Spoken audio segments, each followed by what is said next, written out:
போயிடும். அன்புக்குரிய பெரியோர்களே, சிறியோர்களே, தாய் தந்தைமார்களே, இடம் பொறுத்து தர்மம் செய்யணும். இடம் பொறுத்து தான் அந்த பக்தியை பரவசம் காட்டணும்னு சொல்லுவாங்க. அதனால இந்த மகா சிவராத்திரி ஒரு வருடத்துக்கு ஒரு முறை இந்த சிவபெருமானுக்கு உகந்த நாள் இல்லையா?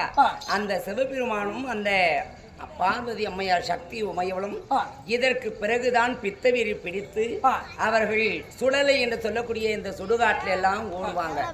அந்த நேரத்தில் புனிதமான நேரத்தில் மகிழ்ச்சியோடு இருக்க வேளையில் நீங்களும் வந்து அந்த மகா சிவராத்திரி முன்னிட்டு அந்த சிவபெருமானை வணங்கி சென்றால் உங்களுக்கு மனசுல நீங்க என்ன நினைச்சிருக்கிறீங்களோ அது கடவுளுக்கு மட்டும்தான் தெரியும்.